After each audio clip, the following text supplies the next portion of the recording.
Hello everybody, I'm Kelly Williams. In today's video we're going to talk about lighting the military lantern, the 252A, or military lantern no matter who made it. Now, contrary to popular belief, they are not low pressure lanterns by design. There's absolutely nowhere in any publication by Coleman or government that states they are low pressure lanterns by design. They are not. I can explain why that has gotten started as a myth. When the generator tip gets washed out over time, it enlarges. It's going to pass more than the lantern was designed to pass. So you'll get a mantle blowout. And often these people will run these things way past the generator tip life. And because of the velocity, they do wash out. The other thing is, not everybody's quality standards match what Coleman and Delta Electric. Delta Electric made the vast majority of the replacement or even new military lantern generators, even for Coleman. Delta Electric made hundreds and hundreds and hundreds and hundreds and hundreds and hundreds of thousands of them.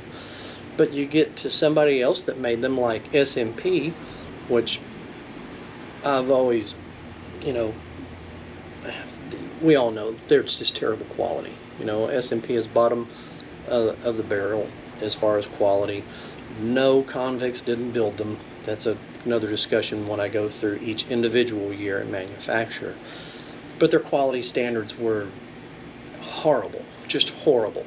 So it might have been 2000s oversized. So if it came new 2000, you're thinking, well, I put a new generator in it and it did the same thing, so you're wrong, Kelly. No, I'm not.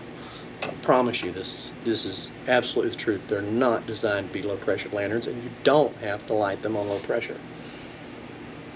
I'll show you a common way that people will light them. Removing the globe and the vent.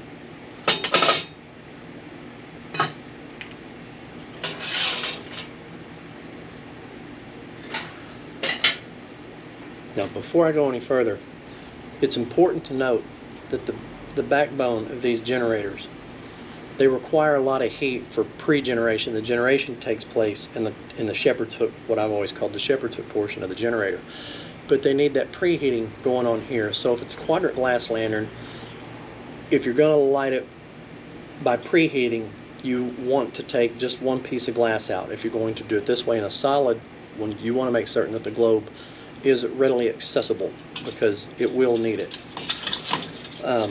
Just for purposes, we'll let all the pressure off of this one. No pressure at all. No pressure.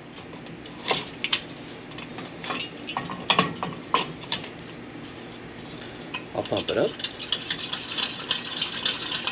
Way past 7 and 8, or 8, or 10, 12.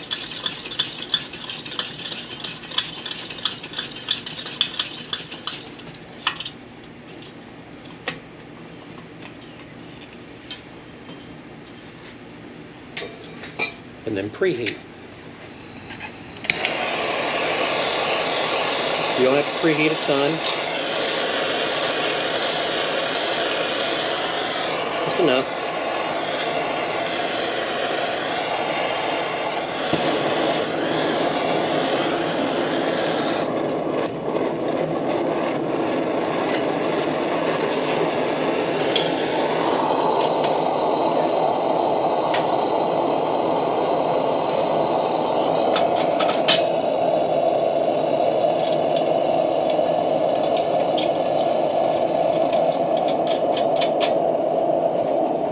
She's up and running, nice and strong. You can even put more pressure in it, but that's full pressure.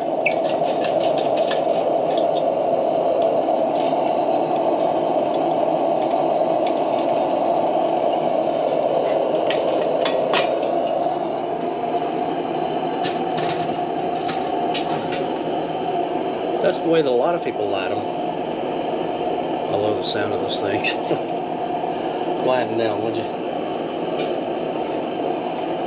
Now, a lot of people light them that way because they say there's no other way to light it, because it's, again, designed by design low pressure lantern. Not.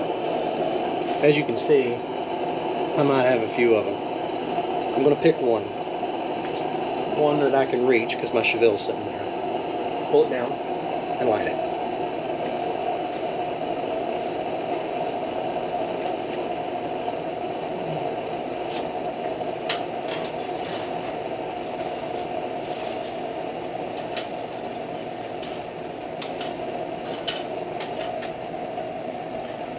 This is a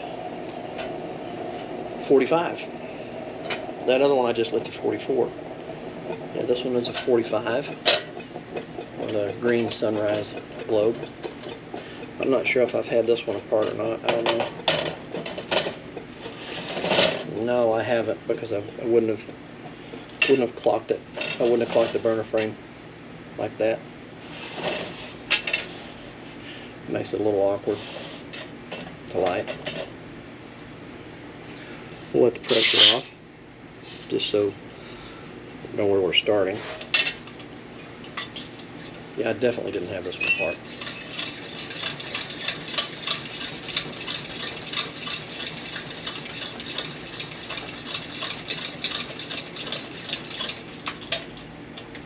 Now, what I'm going to do is I'm going to crack the valve till I hear fuel. Open the valve till I hear fuel. I'm going to shut it off.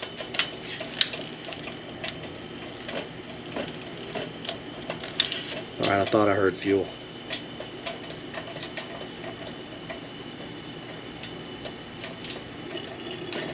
Now it's got fuel. Now I'm going to shut it off and I'm going to light it.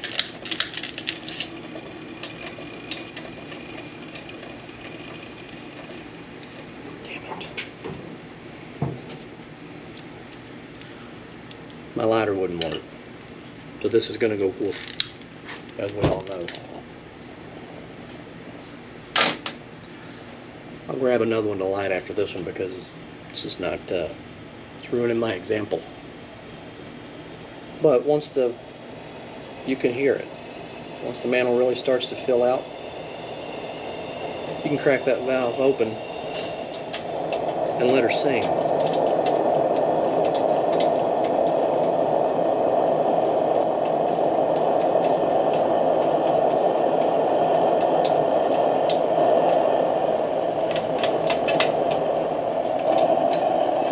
Set this one over to the side. I'll grab another one. Let's see.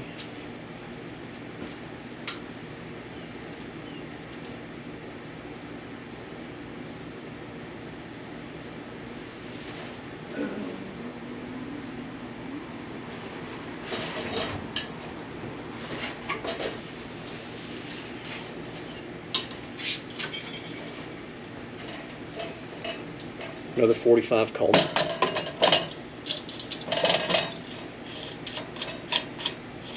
Pressure's off.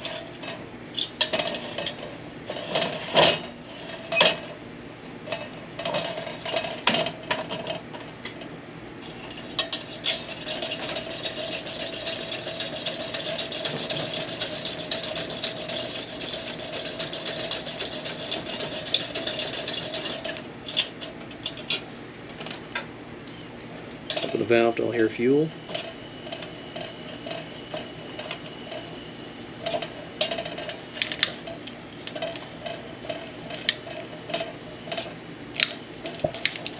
Shut the valve all the way.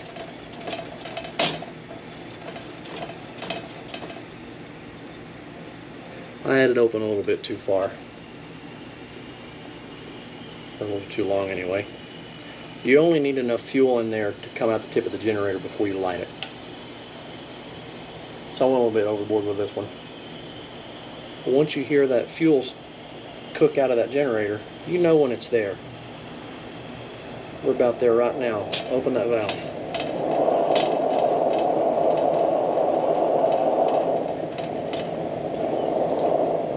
Give her some more pressure. She'll warm up.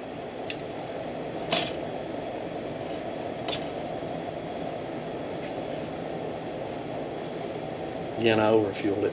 That doesn't happen very often. I'm going to leave it on the video. Because even with the tens of thousands of times I've lit a military lantern. I make mistakes. You know, it happens. I haven't had this one lit in several months. So you may need the gin tip cleaned.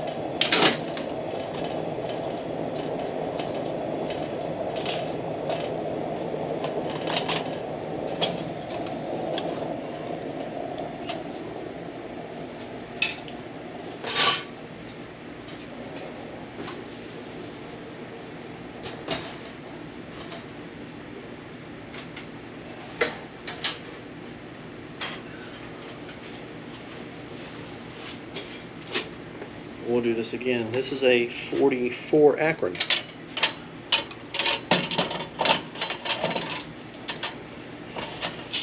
This lantern had belonged to Don the Jumpman. A lot of you may have known him, may not have. This is one I found a roadside sale in the middle of nowhere in Indiana, I don't know, years and years and years and years ago. And I sold it to Don. Then when he passed away, his son was gracious enough to sell it back to me. So this one's got some sentimental value. Can do the same thing.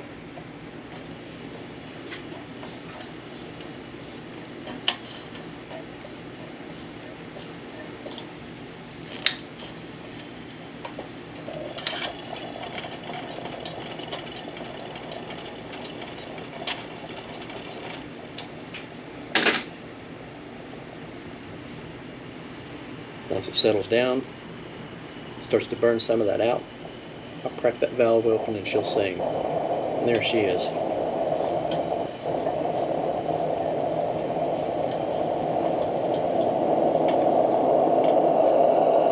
On full pressure. I've not pumped it anymore.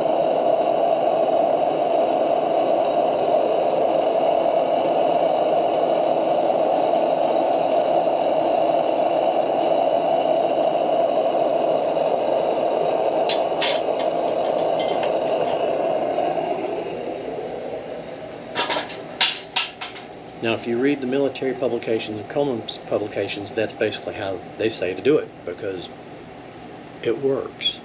It's how they designed it to work. It's amazing how that happens, isn't it? Anyway, in the future videos, I'll cover more of the individual years and manufacturers and some of the variations between them. If you have any questions, let me know.